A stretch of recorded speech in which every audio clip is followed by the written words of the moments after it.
Welcome to the bold analysis, ladies and gentlemen.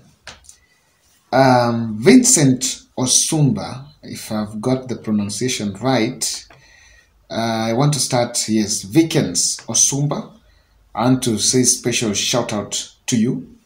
This gentleman has been reminding me since morning, both two channels, both the other Duo channel and this one, that Kevin, listen to Saitabao's interview in SPICE FM and give us some feedback on what are your thoughts.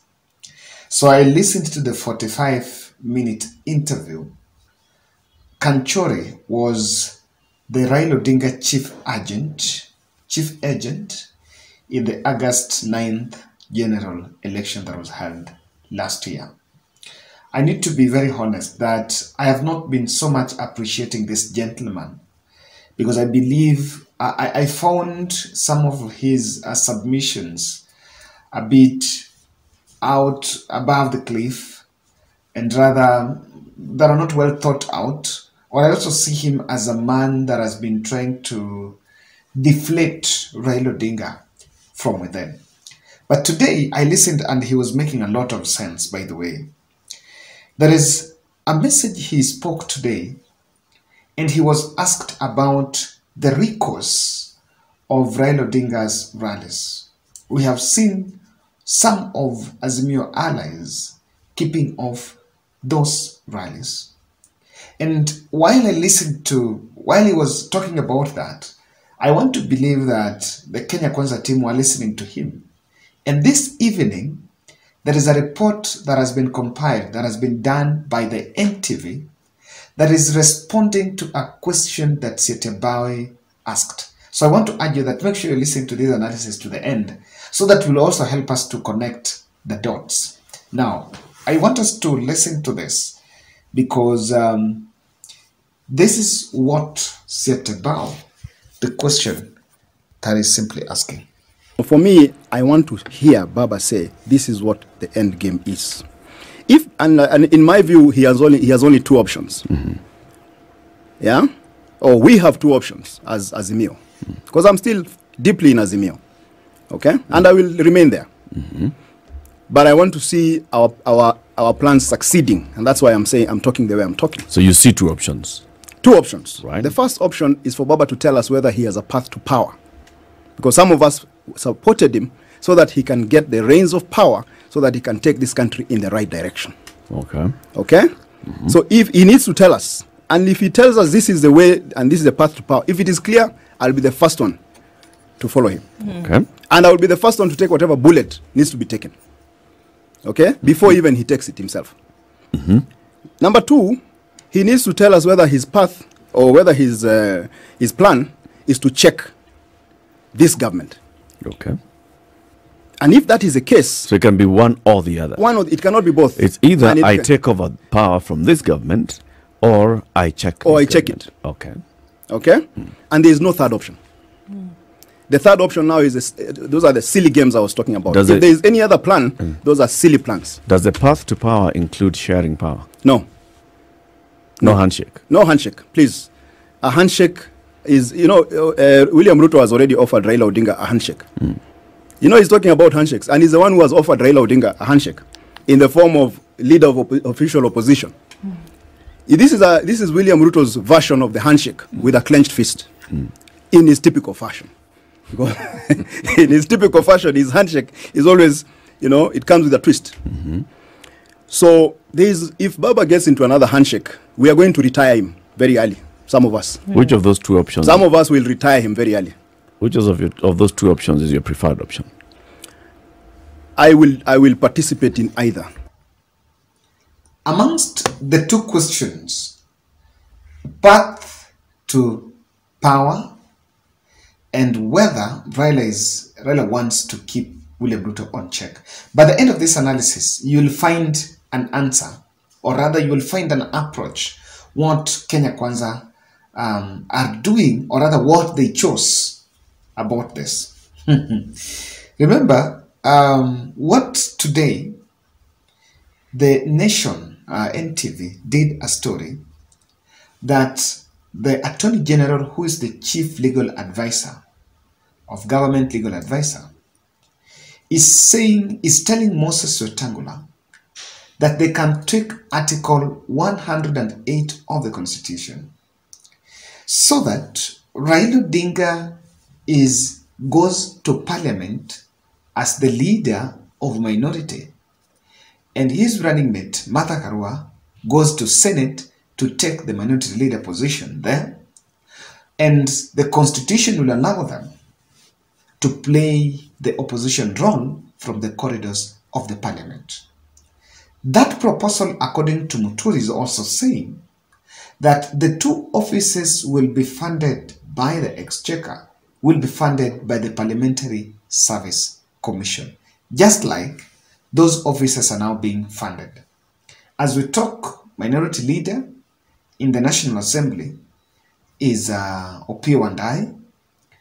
I don't know who is the minority leader in the Senate, but someone who have that at fingertips can help us. I think that should be Ledama Olekina, if I'm not wrong, but I'm yet to confirm. So this is a departure. Remember, this is a letter they're now coming to defend.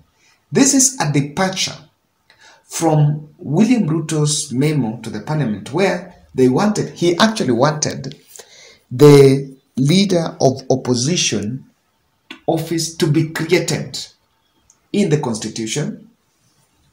And Azimio la Umoja are insisting that not political tokenism. Anything to that is not new. It was in the BBI. And if you are going that direction, then it must be given through the referendum. It must take the referendum. But then, William Ruto is evading the question of referendum, but wants to offer this as a personal decision or as his opinion, and just use it for the sake of the hour. And I'm saying, I even analyzed here, there are a lot of opinions that people are shaping, or rather they have. And because they're privileged in power, they just want things to be done shortcuts. What is your position now? When I saw that story in NTV, I remembered that could be that the Kenya Kwanza team are crafting now that story. They are tweaking that story to counter, or rather as a question to what Saitabao was talking about. Because Saitabao, according to me, was just doing leakage. He was asked in that interview whether those things he was saying he had ever told Raila, and he said yes, he has told Raila. So in short, he was just revealing what is on table. And to these signs, I don't think Raila picked the route of opposing the government. If that was the route, then he wouldn't have gone to the street. He would have actually embraced that leader of opposition role and then take up from there. But the decision is taken, and also looking at the whistleblower report, which has triggered this conversation, it's actually taking the direction of illegitimizing the office of the president. And he has said that in public. But as we think about it, many Kenyans have taken it as if it is just a roadside statement. I wanted to listen to this question by Chitu, and I decided to let him talk about it in the clip. When you look at someone, the person of Raila Odinga, what he entails, and you look at his history, you see, the pronouncements that we are now discussing reminds me of a time back around 2005 when President Kibaki was the president, and an issue arose about two Armenians known as the Atud brothers. Mamlukis. Yes, and Raila pronounced certain things, and the dust it raised. Oh, do you know this? Oh, what about this? Oh, essentially, it was not believed. Earlier. Yes, it wasn't. A commission was then later to be set, the Kiruki Commission. And the Kiruki Commission had its say. A report was presented to the president. Now, from something that was lambasted or just hearsay. This guy's just talking. Again, if I may use a common phrase now, hot air. It became something a commission was formed to actually investigate. Yes. And a report was actually given. Now, what am I saying? And it was confirmed that Baba was right. I think you've gotten where I'm going with this. There are times, for someone who has been involved in politics for a long time, they may not necessarily say everything they want to say or let it be known that this is what they are planning. But it doesn't mean that they do not know what they are doing, neither do they know the direction in which they are heading. Question. Do you believe on what Raila is saying? Learning from the past. And this question can best be answered by the senior members in this channel. People who are privileged to have been in this country since back then in the 1990s. Or rather people who are following the Kenyan politics by then. You can better help us answer that question. When this claim, it has been dismissed as a madman statement, but behind the scene, we are looking at a past where Raila cannot say everything. Even if he knows the whistleblower, you can't come and tell who is that whistleblower. And you have to drop it bit by bit. What do you think? Kindly subscribe to our channel. And I want to tell you, from the statement, from that proposal by A.G. Muturi, they're simply trying to drift Raila and say and portray that Raila is pushing, or rather they're telling Raila to take up the opposition, or rather he's supposed to be looking at the opposition instead of pursuing what will be a path to power. Now, if you ask me, is there a path to power? I don't see.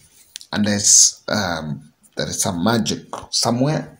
But for me, on legal grounds, I don't see. I've been reading articles. I read another article today, a column by, who is this? Guido. Yes, it's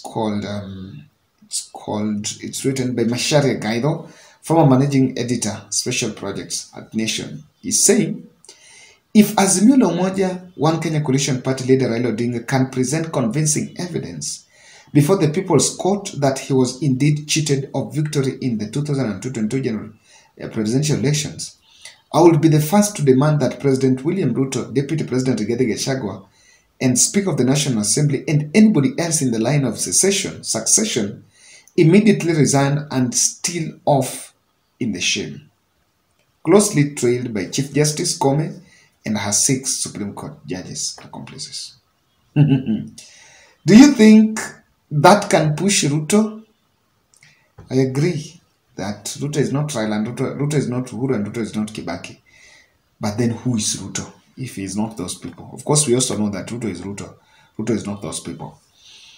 Now, I don't see path to power. And so what they're simply saying, and they want the public to see, is they want Raila to take up that position.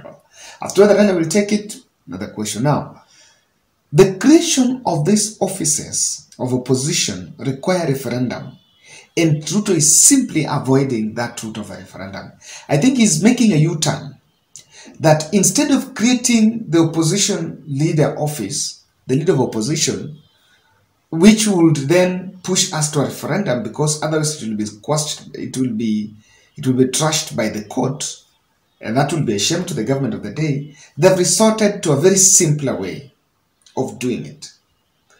Now, one thing I know is that if that office is to be created, of that leader of opposition, then it has to go to referendum, because if it is done by some very half-baked processes, then it will be, the president or other Kenya Council will be at liberty to change goalposts on that.